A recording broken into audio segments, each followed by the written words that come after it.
السلام عليكم ورحمة الله وبركاته.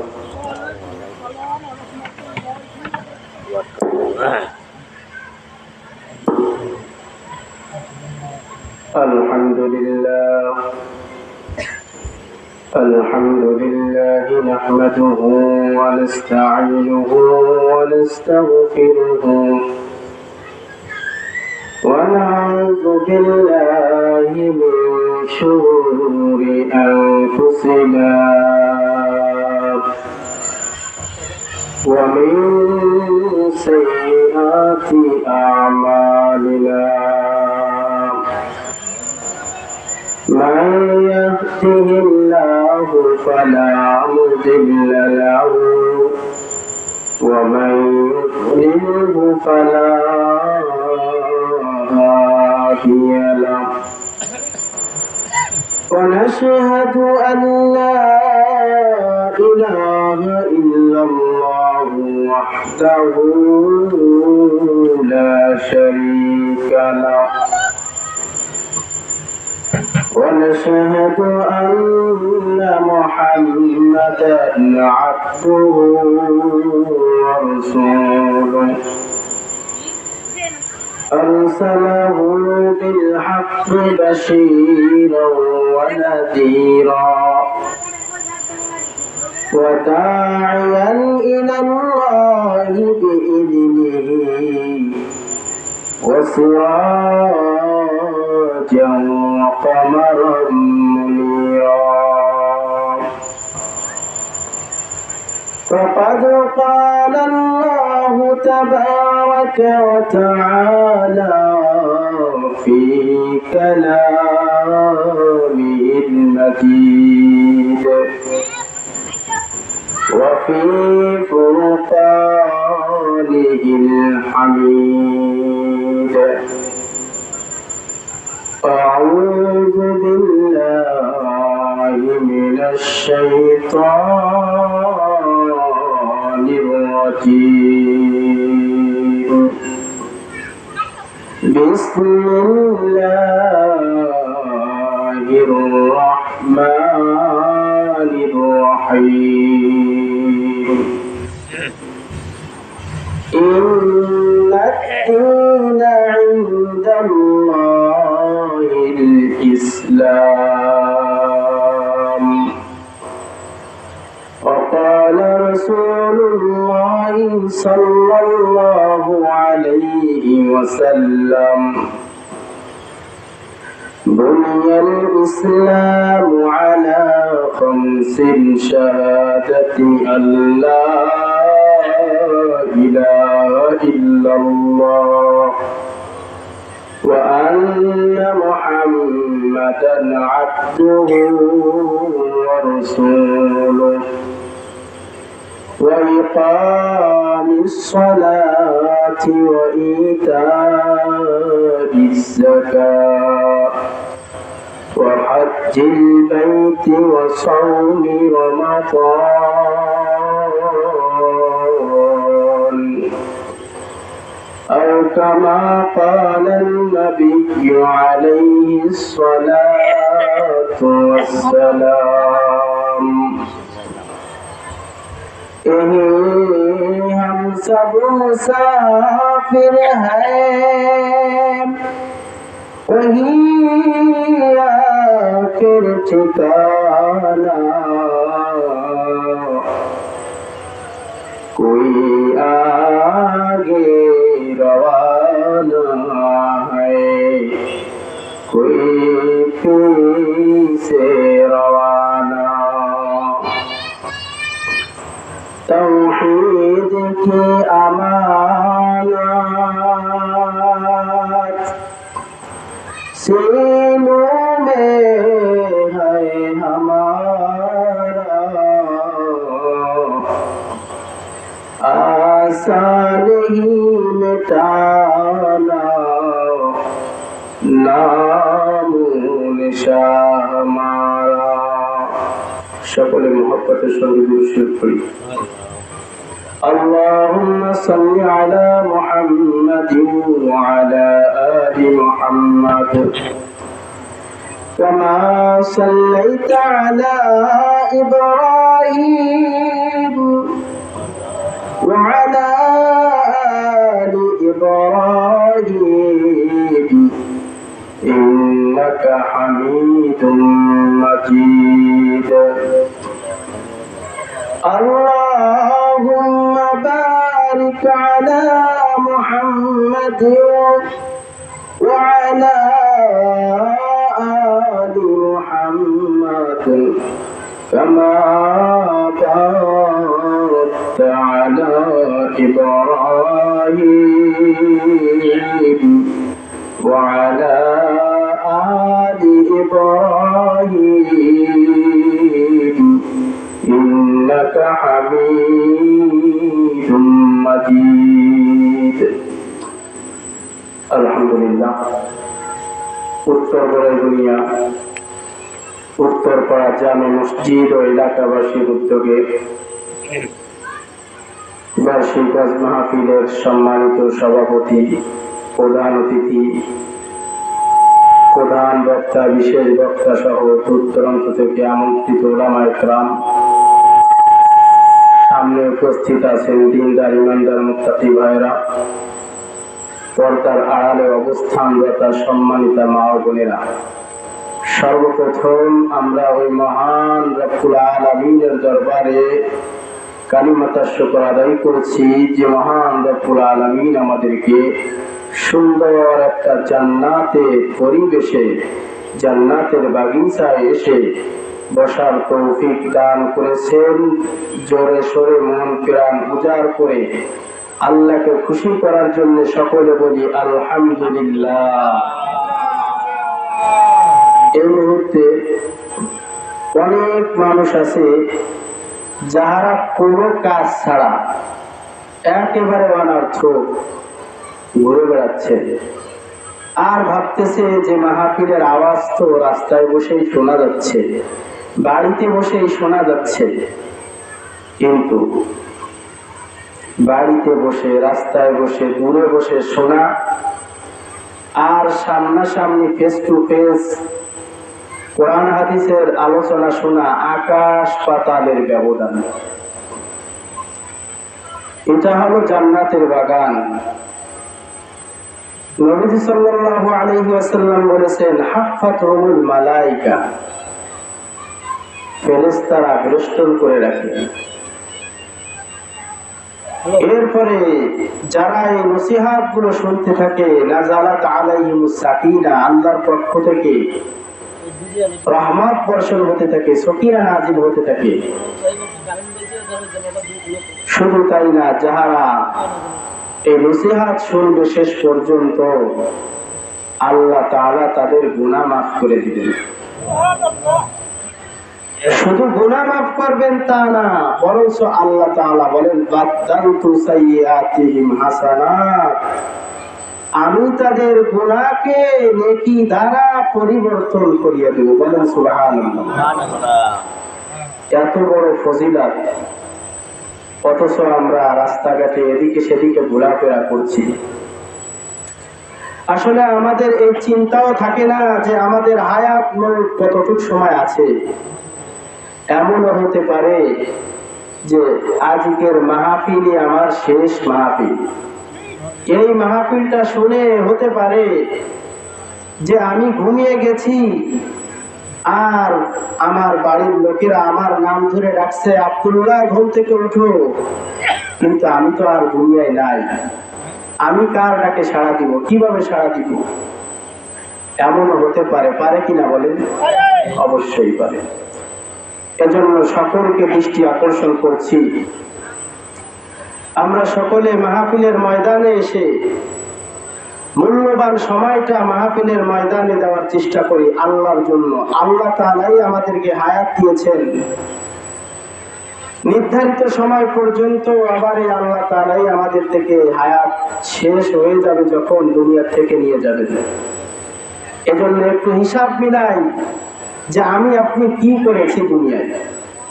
আমি আপনাদের সম্মুখে একটি কোরআনের আয়াতের অংশ আর একটি হাদিস পাঠ করেছি। আল্লাহ পাক রব্বুল আলামিন বলেন ইন্নাদ-দীনা ইনদাল্লাহিল ইসলাম। আল্লাহ পাক রব্বুল আলামিন এই আয়াতের মধ্যে তাকিদ শব্দ ইন্না শব্দ ব্যবহার করেছেন। আল্লাহ তাআলা তাকিদ সহকারে ইন্না শব্দ ব্যবহার করে আল্লাহ তাকিদ দিয়ে বলতেছেন ইন্নাদ-দীন, নিশ্চয়ই দিন হলো, ধর্ম হলো ইনদাল্লাহিল ইসলাম, নিশ্চয়ই আমি আল্লাহ তাআলার কাছে একমাত্র ধর্ম হলো, মনোনীত ধর্ম হলো, পছন্দনীয় ধর্ম হলো একমাত্র ইসলাম। আমরা যে যে ধর্ম গ্রহণ করি না কেন, যে যে ধর্মের আমল করি না কেন, তার মধ্যে কেবলমাত্র শুধুমাত্র ইসলাম ধর্মটাই হলো আল্লাহর কাছে গ্রহণযোগ্য। আর যত ধর্ম আছে কোন ধর্মই আল্লাহর কাছে মনোনীত নয়, গ্রহণযোগ্য নয়। যত ধর্ম আছে দুনিয়ার মধ্যে ধর্মের অভাব নাই, বহু ধর্ম আছে, তার মধ্যে শুধুমাত্র কেবলমাত্র ইন্নাদ-দীন, নিশ্চয়ই ধর্ম হলো ইনদাল্লাহ, আল্লাহ তাআলার কাছে আল ইসলাম, ইসলাম ধর্ম। আসলে ইসলাম যে কি জিনিস এটা আমরা বুঝি না, কারণ সাহাবা আজমাইনরা এই ইসলামটা পেয়েছে রক্তের বিনিময়, জিহাদের বিনিময়, কষ্টের বিনিময়। বহুত দিন গিয়েছে, বহুত রাত গিয়েছে, তারা না খেয়ে ক্ষুধার্ত অবস্থায় রাত কাটিয়েছে, দিন কাটিয়েছে। এক ভাই আর এক ভাইকে নিজের সহধর্মণী, নিজের স্ত্রীকে পর্যন্ত দান করেছেন, নিজের সম্পদ দান করেছেন। এভাবে সহযোগিতা করেছেন, এভাবে কষ্ট করেছেন। তারা কষ্ট মুজাহাদা নিজেদের এই দ্বীনকে নিজেদের সমাজের মধ্যে, নিজেদের মধ্যে প্রতিষ্ঠিত করার জন্য নিজের বিবিকে হারিয়েছেন, ছেলে সন্তানকে হারিয়েছেন, বাবাকে হারিয়েছেন, পুরো এলাকা হারিয়েছেন। কিন্তু আজ আমরা এই দিনটা এত কষ্টের মাধ্যমে পাই নাই। আমি জন্ম হয়েই দেখি আমার বাবা মুসলমান, তাই আমিও মুসলমান। এজন্য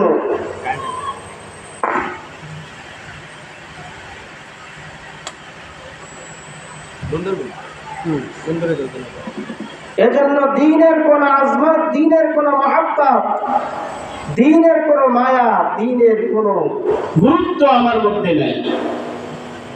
কেন নাই?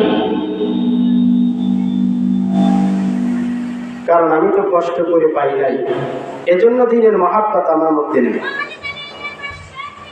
রাসূল সাল্লাল্লাহু আলাইহি ওয়াসাল্লাম হাদিসের মধ্যে বলেছেন এই দ্বীনের, এই ইসলামের ভিত্তি হলো পাঁচটি।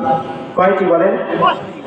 রাসূল সাল্লাল্লাহু হাদিসের মধ্যে বলেন বুনিয়াল ইসলামু আলা খামসিন, বুনিয়াল ইসলামু আলা খামসিন, শাহাদাতি আল্লাহ ইলাহা ইল্লাল্লাহ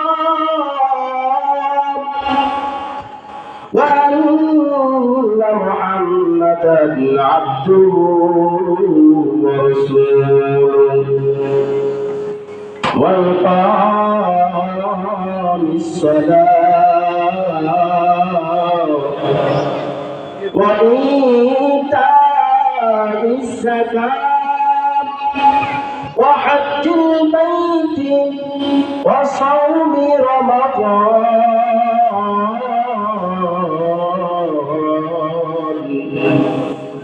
নবী করিম সাল্লাল্লাহু আলাইহি ওয়াসাল্লাম বলেন, ওরে আমার উম্মতের দল,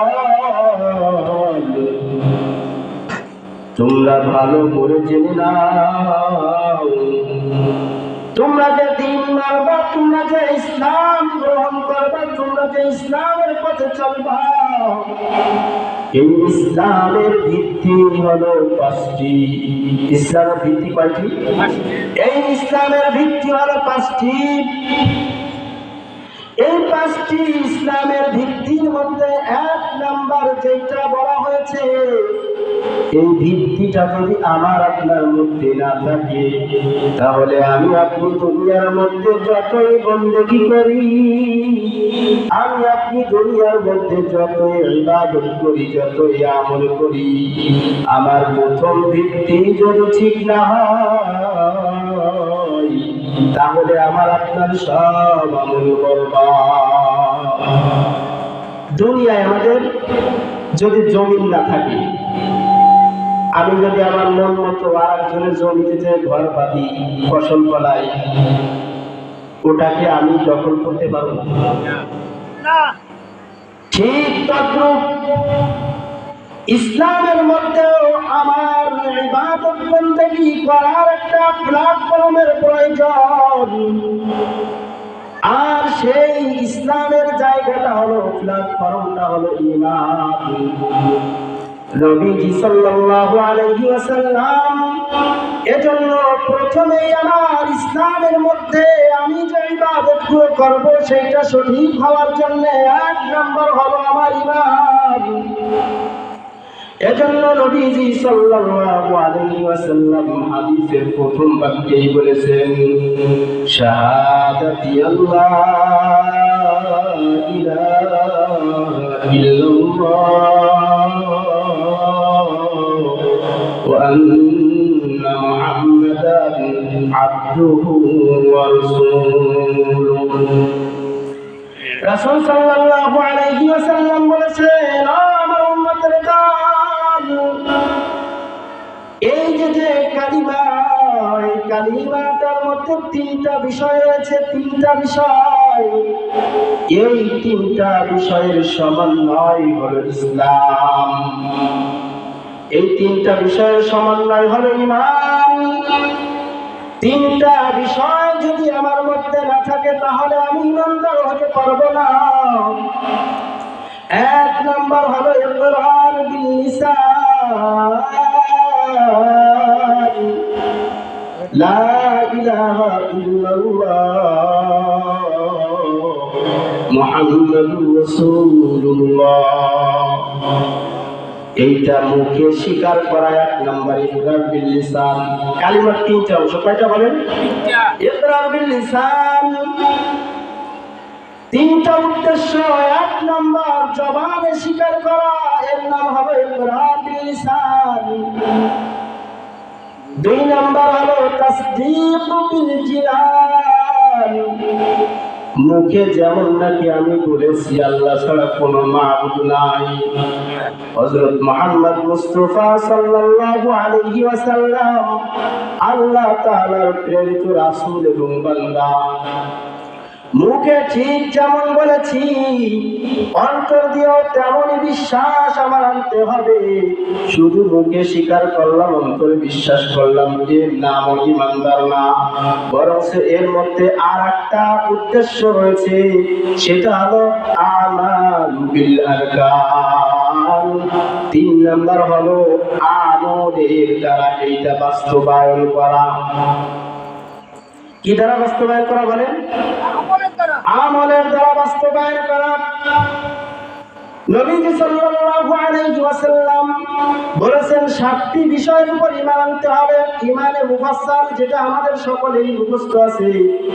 আমানতু বিল্লাহি কামা হুয়া আমানতু বিল্লাহি ওয়া মালাইকাতিহি ওয়া কুতুবিহি ওয়া রুসুলিহি ওয়াল ইয়াউমিল আখির ওয়াল কদরি খাইরিহি ওয়া শাররিহি মিনাল্লাহি তাআলা ওয়াল বা'সি বা'দাল মাউত।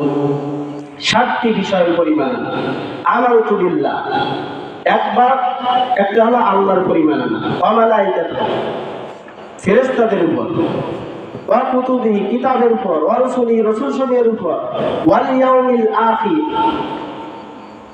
অর্থাৎ কিয়ামতের দিবসের উপর, পরকালের উপর, ওয়াল কদরি খাইরিহি ভালো মন্দের উপর, মিনাল্লাহি তাআলা ওয়াল বা'সি বা'দাল মাউত, এরপরে মৃত্যুর পর যে পুনরায় আবার জীবিত হতে হবে, এইটার উপর বিশ্বাস স্থাপন করা। যখন আমার ঈমানটা ঠিক হয়ে গেল, দুই নাম্বার, নবীজি সাল্লাল্লাহু আলাইহি ওয়াসাল্লাম হাদিসের মধ্যে বলেছেন ওয়া ইকামিস সালাহ, দুই নাম্বার হলো নামাজ কায়েম করা। শরীয়তের এক নাম্বার, প্রথম যখন আমি ঈমান আনলাম, ঈমান গ্রহণ করার পরে নবীজি হাদিসের মধ্যে দ্বিতীয় অংশে এনেছেন নামাজ কায়েম করা। অথচ সমাজের মধ্যে নামাজ নাই। নামাজের মধ্যে আবার যা কিছু প্রয়োজন সেগুলো আমরা জানি না। আমরা শুধু জানি একজন আর একজনের নামাজের খালি ভুল ধরতে পারি। আমরা এমন মুসলমান, নামাজের মধ্যে যে 6টি ফরজ আছে, নামাজের ভিতরে 7টি ফরজ আছে, নামাজের মধ্যে 14টা ওয়াজিব আছে, নামাজের মধ্যে 12টা সুন্নতে মুআক্কাদা আছে, নামাজ ভাঙার কারণ 19টা আছে, 2 রাকাত নামাজে 60টি মাসালা, নামাজে প্রথম রাকাতে রুকুর আগে 11টি মাসালা, রুকুতে 6টি মাসালা, প্রথম সিজদায় 6টি মাসালা, দ্বিতীয় সিজদায় 6টি মাসালা। এইরকম ভাবে প্রথম বৈঠকে 7টি মাসালা, আখেরি বৈঠকে 5টি মাসালা। এইরকম ভাবে নামাজের মধ্যে মোট 59টি, এরপরে দাঁড়ায় নামাজ পড়ার একটি, এই 60টি মাসালা রয়েছে 2 রাকাত নামাজে। কয়জনে বলতে পারবো বলেন তো? আমার নামাজ সঠিক হচ্ছে কিনা এইটা জানতে হলে তো আমার জানতে হবে কোনটা ফরজ নামাজের মধ্যে, কোনটা ওয়াজিব। কারণ ফরজ ছুটে গেলে সুজদা দিলে নামাজ হবে না, আর ওয়াজিব ছুটে গেলে সুজদা দিলে নামাজ হবে। সিজদায় সাহু কি জিনিস তাই তো আমরা জানি। সাহু মানে ভুলবশত যদি কোনো ওয়াজিব তরক হয়ে যায়, ইচ্ছাকৃত না, ভুলবশত কোনো ওয়াজিব তরক হয়ে গেলে তাহলে একেবারে আখেরি বৈঠকে আত্তাহিয়াতু পড়ে ডান দিকে সালাম ফিরে, এরপরে 2টা সিজদা দেওয়া, তারপরে আবার বসে আত্তাহিয়াতু কুরসির জয় মাসুল পড়ে সালাম ফিরানো, এর নাম হলো সিজদাতুস সাহু। কিন্তু আমরা সিজদায় চাও দেবো কিভাবে? কোনটা ফরজ তাই তো জানি না, কোনটা ওয়াজিব তাই তো জানি না। সিজদা একটা ছুটে গেলে সুজদা দিলে আর কোনো নামাজ হবে না, কারণ ফরজ ছুটে গেলে নামাজ হয় না। এগুলো হলো নিজে ব্যক্তিগত নামাজ, যখন পড়তে যাবো এগুলো আমার দরকার। এখন আমার মসজিদের মধ্যে নামাজ কায়েম করার জন্য দরকার কি? মসজিদের অবকাঠামোগুলো সুন্দর করে, মসজিদে নামাজ পড়ার উপযুক্ত স্থান করে, এরপরে একজন উপযুক্ত ইমাম নিয়োগ করা। এখানে আমরা বড় দুর্বল। দুনিয়ার সব কাজ আমরা ভালোটা চয়েস করি, ব্র্যান্ডের মাল চয়েস করি, আর ইমাম চয়েস করার ক্ষেত্রে আমরা একেবারে নিম্ন পর্যায়ে 3000 টাকার অধিক হয়ে যাবে। একটু বিবেক খাটান, একটু চিন্তা করেন, দুনিয়ার মধ্যে যা কিছু করছি সব চাইতে উত্তম কাজ যেটা, সেটা হলো নামাজ। দুনিয়ার সামান্য বাথরুমের একটা ব্যাগও যদি হয় তাও আমরা বিরাট খুঁজি, এইটা শরীর না, এটা কোন কোম্পানি। কিন্তু দুনিয়ার মধ্যে সব চাইতে উত্তম আমল হলো নামাজ। এই নামাজের জন্য যে আমাদের ভালো ব্র্যান্ডের একটা ইমাম দরকার, সেইটা আমরা খেয়াল করি না। দুনিয়ার সব কাজের জন্য আমরা মন খুলে টাকা খরচ করি, কিন্তু বেশি টাকা দিয়ে সুন্দর একজন যোগ্য ইমাম যে রাখতে হবে এইটা আমাদের মধ্যে আসে না, এইটা আমাদের খেয়ালে আসে না। বরং আমরা কম বলতে সেই দিক খুঁজি যে 3000 টাকার ইমাম হলেই যথেষ্ট। এখন 3000 টাকার ইমাম সে কি শুদ্ধ কিরাত পড়বে? সে কি নামাজের সব মাসালা জানবে? নামাজের 2 রাকাত মাসালা, 2 রাকাত নামাজের মধ্যে যে 60টি মাসালা এগুলো ঠিক মতো জানবে? 3000 টাকার ইমাম তো কোনো মতে কিরাতখানার বারান্দাতে ঘোরাঘুরি করে 20-25টা সূরা কিরাত মুখস্থ করছে, আর কোনো মতে আলেমদের সাথে মিশে আলেমদের সাথে ঘুরে কিছু মাসালা জানছে। এই হলো 3000 টাকার ইমাম। এখন ওই 3000 টাকার ইমাম যদি আমি মসজিদের আইকা এখন যদি নিয়ত করি কারি বাসেদের মতো তিলাওয়াত করবে, এটা তো আমার ভণ্ডামি। কি এটা কি সঠিক হলো আমার? যে হুজুরের কিরাতে কোন ধরনের কিরাত করে, কিরম রুকু করে, কিরম পায়ে দাঁড়ায়, আরে মেয়া, ওইটা চিন্তা তো তখন করবেন আপনার টাকার উপর কি করবে, যে আপনি কয় টাকার ইমাম রাখছেন। আপনি তো খুঁজে নিয়েছেন কোনো আলেম না, কোনো মাত্র মাদ্রাসায় একটু গেছিল, ঘুরছিল, পড়ছিল, তারই একটা 3000 টাকাই চলবে, বেতন কম দেওয়া লাগবে, এই নিয়েতে রাখছি। কিন্তু একটু বিবেক দিয়ে চিন্তা করেন তো দেখি, দুনিয়ার সব কাজে ভালো কিছু আমি চিন্তা করি, আর ইমাম রাখার ক্ষেত্রে কোনটা চয়েস করলাম? আমি যে ইমামটা রাখলাম, টাকার দিকে তাকিয়ে আমি অল্প টাকায় সংক্ষিপ্ত এলেমালা একজন লোক রেখেছি, সুতরাং ওর দ্বারা আমার আপনার নামাজ সঠিক হবে এইটা আশা করা যায় না, মসজিদ সুন্দরভাবে চলবে এইটারও আশা করা যায় না, আবার আমার আপনার কিরাত তার দ্বারা সহি হবে এইটার আশা করা যায় না, আমার আপনার ছেলে সন্তান ওই ইমামের দ্বারা ভালো কিছু অর্জন করবে এটা আশা করা যায় না, ওই ইমাম যে সুন্দর ইখলাসের সাথে চলাচল করবে এইটাও আশা করা যায় না। ওর ভিতর তো কোরআনের জ্ঞান নেই, এলেম নেই, কোনো মতে একটু ক্ষুদ্র জ্ঞান। এখন যে ইমাম সব র্যাকেট খেলতে যায় কেন? ইমাম সব ক্রিকেট খেলতে যাবে কেন? রাখছেন তো ক্রিকেট খেলার ইমাম, রাখছেন তো র্যাকেট খেলার ইমাম, আবার দোষ ধরেন কেন? দোষ ধরেন কেন? এই জন্য নিজেরা শুধরাতে হবে। এরপরে 3000 টাকার ইমাম রাইখে কাজ কতগুলো চাপাই দেওয়া হয়। দিনের ভিতর কতবার ইমামকে বিরক্ত করি, হুজুর আমার মেয়ে অসুস্থ, ঝাড়ি দিয়ে যান, হুজুর সকালবেলা মক্তব কিনতে 1 ঘন্টা পড়াবেন, হুজুর নামাজের 10 মিনিট আগে আবার তালিম করবেন, হুজুর নামাজের পরে লম্বা চওড়া মোনাজাত করবেন, হুজুর আমার বাড়ি যাই একটু আমার ঘরটা ঝাড় দিয়ে আসবেন। কত দায়িত্ব, হুজুর আমার মেয়ের বিবাহ, একটু মেয়ের বিবাহটা পড়াই দিয়ে আসবেন। কিন্তু ইমামের ক্ষেত্রে আমাদের চিন্তা ভাবনাটা কেমন? আমি আপনি সুন্দর একটা ঘর বানানোর নিয়ত করেছি, একটা বিল্ডিং বানানোর নিয়ত করেছি, মিস্ত্রিকে ডেকেছি, ইঞ্জিনিয়ারকে ডেকেছি, এলাকার মুরব্বী সবাইকে ডাকলাম, আর হুজুরকে ডাকলাম দোয়া করানোর জন্য, মসজিদের ইমাম। মিস্ত্রিকে খুশি করার জন্য খোদানে 1 কোটি দিয়েছে, তার 2000 টাকা দিলাম। ইঞ্জিনিয়ার এসে 1 ফুট মাটি টেস্ট করে শুধু বলেছে যে এখানে দোতলা বিল্ডিং করা যাবে, তারে 10,000 টাকা দিয়ে দিলাম। মুরব্বীরা তারা গাড়ি ভাড়া দিয়ে আসছে, তাদের পকেটে 500 করে টাকা দিলাম।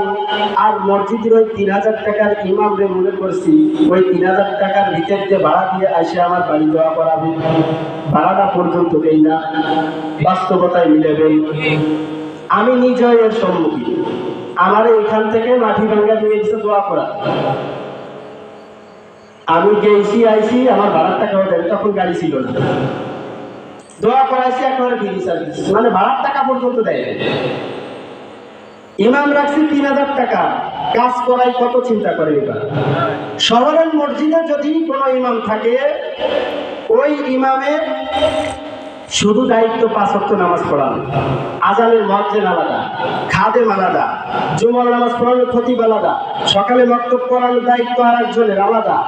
এরপরে আনুষঙ্গিক মসজিদের যদি কোনো কাজ থাকে তার খাদেম আলাদা। ইমামের বেতন 20, খাদেমের বেতন 10, মুয়াজ্জিনের বেতন 12, এইভাবে করে খতিবের বেতন 30, এভাবে করে একটা মসজিদের মিনিমাম বেতন আসে 1 লাখ টাকা। আর আমাদের গ্রামের মসজিদ গুলোর বেতন সব মিলে 3000। এর ভিতর হুজুর বাথরুম পরিষ্কার করবে, এর ভিতর হুজুর ওযু করা নিয়মিত পানি উঠবে, এর ভিতর হুজুর মসজিদ সুন্দরভাবে ঝাড়ু দিবে, এর ভিতর হুজুর আমার সার মেরে পড়াবে, এর ভিতর হুজুর বিয়ে পড়াবে, এর ভিতর হুজুর এলাকার 14 গোষ্ঠীর সবাইকে ঝাড় ফুঁক দিয়ে ভালো বানাই দেবে। কি বলে, তাই না? একজন ডাক্তার ডাই নিয়ে এসলাম বাড়ির মধ্যে, ডাক্তার শুধু রোগীর হাতটা ধরে বলছে জ্বর হয়েছে, আমি ডাক্তারের পকেটে 500 টাকা ঢুকিয়ে দিলাম, কোনো কাজ করে নাই, ওষুধ দেয় নাই, কিছু করে নাই। রাত 12টার সময় আমার ছেলেকে জিনে ধরেছে, ইমামকে ঘুম ভাঙিয়ে বাড়ি পর্যন্ত আনলাম, আগে ঝাড়ফুঁক দেওয়াইয়ে আবার হুজুরকে বিদায় দিলাম, মাদ্রাসায় চলে গেল। যাওয়ার সময় আবার বলে দেয় হুজুর সকালবেলা আবার একটু ঝাড়ি দিয়ে, সকালবেলা আবার একটু ঝেড়ে দিয়ে। কিন্তু ওই 3000 টাকায়, কয় টাকায়? ওই 3000 টাকার ভিতরে। আমাদের অবস্থান যদি এমন হয়, চিন্তা ভাবনা যদি এমন হয়, ইমাম হলো সর্বোচ্চ পর্যায়ের সম্মানিত ব্যক্তি। কি বলছি বলেন? কি সর্বোচ্চ পর্যায়ের সম্মানিত ব্যক্তি। ইমাম যত বড় ছোট হোক, ইমাম যত বড় অসুন্দর দেখতে হোক, ইমাম যত বড় গরিব হোক, ইমামের পোশাক যত বড় নিকৃষ্ট হোক, ওই ইমামকে যদি আমি অমূল্য করি বা ওই ইমামকে আমার থেকে ছোট মনে করে তার পিছে ইক্তেদা করি, আমার নামাজ হবে না? আমার নামাজও কি হবে না? ইমামকে যদি আমার থেকে নিকৃষ্ট মনে করি তার পিছে আমার ইক্তেদা হবে? হবে না। এজন্য ইমাম রাখার ক্ষেত্রে আমাদের যাচাই বাছাই করে রাখতে হবে। এখানে আমরা টাকা খরচ করতে মোটে চাই না। কত যে সমস্যা, কয় দিকের কথা বলবো। কুরবানির সময় আসলে হুজুর কথার কথা, ওই কাজ তো হুজুরের না, মসজিদের ইমাম সাহেবের কি গরু জবাই দেয়া কাজ? ওই শর্ত কি ছিল? ছিল না। যদি হুজুর কোনো কারণে একটু বইলে বসে যে গরু জবাই দিলাম, তাকে হাতিয়েটা পুরো মসজিদ বাসায় দেবে যে হুজুর কি লুবি, হুজুর গরু জবাই দেয় একটা আশায়, হুজুর রাহা যাবে না, আগামীকালকে থেকে হুজুরে বিদায় দেয়, হুজুর রাহা চালো। আচ্ছা বলেন তো, আপনার বাড়ি যারা কাজ করে তারা কি মজুরি চায় না? চাই কিনা বলেন? দুনিয়ার জন্য ঘর নির্মাণ করেন,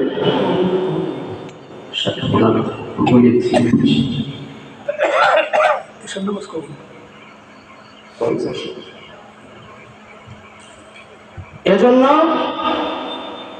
এই জিনিসগুলো ইমাম সাহেব আপনার বাড়ি গেছে বিল্ডিং উদ্বোধন করতে, ওখানে যদি ইমাম সাহেব টাকা চায়, এইটা তার পাওনা, সে চাইতেই পারে, কারণ দুনিয়াবি জন্য সে চাইতেই পারে। আপনার ঘর করছেন, সে কি খেয়া করছেন কি আপনার ঘরে যে দোয়া করবেন? রাখার সময় কেউ বলছিলেন হুজুর আমার এই বছর 2-3টে ঘর করা হবে, সেই ঘরের জন্য একটু দোয়া করে দিয়ে যাবেন, এই জন্য কিন্তু আপনার 50টা মাসে বেতন দিই, এরকম করে কিছু নেই, এগুলো না। এজন্য এই সমস্ত খাতে আমরা খরচ করতে চাই না। মিস্ত্রিকে খুশি করার জন্য আমি দিলাম, যে ইঞ্জিনিয়ার তাকে দিলাম, ময়মুরব্বী তাকে দিলাম, হুজুরকে দিলাম। আবার কোরবানির সময় যে গরু বানাই দিল তাকে দিলাম, যে গরুটা বাড়িতে 2 দিন রেখে একটু ঘাস খাওয়াইছে তাকে দিলাম, যে গরুটা বাজার থেকে আনলো দড়ি ধরে তাকে দিলাম, অথচ দিলাম না কাকে? যে জবাই দিল তাকে দিলাম না। আপনার কুরবানিটা একেবারে সলিড ভাবে হতে হলে যে জবাই দেবে তাকেও আপনি কিছু না কিছু হাদিয়া দিবেন, কারণ ওই কাজটুকু আপনার। গরু জবাই দেওয়ার এই কাজটুকু কার? আপনার। সুতরাং আপনি যদি অন্য যে কেউ দিয়ে করান, ইমাম হোক বা গায়ের ইমাম হোক, তাকে কিছু না কিছু হাদিয়া অবশ্যই দিবেন, যদি আপনার কুরবানি দ্বারা 100% সওয়াবের অধিকারী আপনি হতে চান। এই জিনিসগুলো মাথায় রাখবেন। দুনিয়ার যে কোনো কাজ করান, সব কাজে মানুষকে হাদিয়া তওবা দেন, সব কাজে মানুষকে মজুরি দেন, কিন্তু একজন আলেমের ক্ষেত্রে এত অবহেলা কেন? এই কথাগুলো যখন আলেমরা বলে তখন বলে হুজুর খুব লোভী হুজুর। চিন্তা ভাবনাটা আমাদের কোথায় গিয়েছে? নিজের হক চাইলে তাও যদি লোভী হয়, কিসের নামাজ পড়ি আমরা? এই নামাজ দ্বারা সওয়াবের নিয়ত করি আমরা। ইমামকে কত প্রকার হেনস্থা, কত প্রকার অপমান, কত প্রকার লাঞ্ছিত, ইমামকে অপমান করে সেই ইমামের পিছনে আপনি ইক্তেদা করলে নামাজ হবে ভাবছেন আপনি? কিসের নামাজ পড়ি আমরা? এই জন্য একটু চিন্তা করেন, আমরা কি করতেছি, একটু চিন্তার বিষয়। সঠিকভাবে আমাদের নামাজ হতে হলে এই যে মাসালাগুলো বললাম আগে আমার আপনার জেনে, এ হলো আমার আপনার ব্যক্তিগত নামাজের জন্য। আর মসজিদে গিয়ে ইমামের পিছনে নামাজ আদায় হলে একজন ওই নামাজের দ্বারা সওয়াবের আশা যদি করতে হয়, একজন যোগ্য ইমাম রাখতে হবে। 3000 টাকার একজন আলিফ বা তাসা পড়া ইমাম রাখিয়া এখন আমি মাসালা দিলাম, দূর ওটা ইমামের দায়িত্ব। নামাজ কবুল না হয় এটা কার দায়িত্ব? ইমামের দায়িত্ব। তাই ইমাম রাখছেন কিরম ইমাম? আপনি তো জানেন যে ইমাম ঠিক মতো নামাজ পারে না পড়াতে, কিন্তু রাখছেন কেন? বেশি টাকা দেওয়া লাগবে না সেই জন্য, বেশি টাকা দেওয়া লাগবে না সেই জন্য। একেবারে ইসলাম আসছে দুর্নীতি দমন করার জন্য, অথচ আমরা ইসলামের ভিতরে দুর্নীতি ঢুকেছি। কিরম দুর্নীতি? নামাজ হলো আমাদের আখিরাতের মুক্তি পাওয়ার মাধ্যম, কি বলেন ঠিক না? অথচ এই নামাজ নিয়ে দুর্নীতি হয়। বলবেন কিভাবে? তারাবিতে আমরা ইমাম রাখি না? তারাবিতে টাকা হচ্ছে 1 লাখ, আর আমাদের চোখ বড় হয়ে গেছে, বলি বাবা 1 লাখ টাকা এই হুজুর দিতে, হুজুর ধরে রেখে দিলাম, এত হুজুর দিয়ে দেবে, হওয়ার দরকার নেই। কি করো? হুজুর 10,000 টাকা দাও আর 90,000 টাকা ধুয়ে দাও, আমাকে অ্যামাউন্ট কি আছে না, ব্যাংকে অ্যাকাউন্ট আছে, ওখানে বলে দাও। কি সুন্দর, প্রতি বছর রমজানে টাকা উঠবে, আমরা 3,000 টাকার ইমাম রাখবো, তাতে খরচ হবে সারা বাড়ি 3 বেলা 36,000 টাকা। 1 বছর রমজানের টাকায় 3 বছর ইমাম চালাতে পারবো। খোদার কসম, আপনার এই যে রমজানের টাকা দিয়ে বেতন দিয়ে নামাজ পড়েন, খোদার কসম ওই নামাজের দ্বারা কোনো সওয়াবের আশা করা যায় না, বরঞ্চ বড় ধরনের জালিয়াতি আর দুর্নীতি, বড় ধরনের দুর্নীতি এটা। কিসের নামাজ পড়েন আপনি? নামাজের ভিতর যদি দুর্নীতি ঢুকান, তাহলে কিসের নামাজ আপনি পড়েন? আপনি একজন মুসল্লির কাছে জিজ্ঞেস করেন যে ভাই আপনি 500 টাকা কিসে দিলেন? তাই হুজুরে দেওয়া যায়, কিসের তারাবির টাকা? প্রত্যেকেই একই উত্তর দেবে, কি বলেন? দেবে না? আপনি কি এই নিয়েতে দেন 500 দিলাম, এই নিয়ে 100 হুজুরি দেওয়া, 400 মসজিদে দিও, এই জন্য দেয়? সম্পূর্ণ এই নিয়েতেই দেয়, আমি এই টাকাটা হুজুরকে দিলাম রমজানের হাদিয়া। আর এই টাকাটা যদি আমরা কোনোভাবে 5,000 টাকাও সরাই রাখি, 10,000 টাকা সরাই রাখি, যে সরাইছে সে সর্বোচ্চ পর্যায়ের জালিয়াতি, জালেম। আর এই জালেম কোনো প্রকার সভাপতি সেক্রেটারি হওয়ার যোগ্যতা রাখে না। এজন্য এগুলো খেয়াল করবেন, মসজিদে কোনো প্রকার জালেম দ্বারা পরিচালিত যেন না হয়। এই ধরনের দুর্নীতিবাদ যারা, তাদেরকে সভাপতি সেক্রেটারি মানে কোনো পদেই দিবেন না আপনারা। প্রয়োজনে একজন ভ্যানালা পদ গ্রহণ করবে, একজন ভ্যানালা মসজিদের সভাপতি হবে, তাও ঠিক আছে, কিন্তু ছোট মনের কোনো ব্যক্তিকে সভাপতি বানানো যাবে না।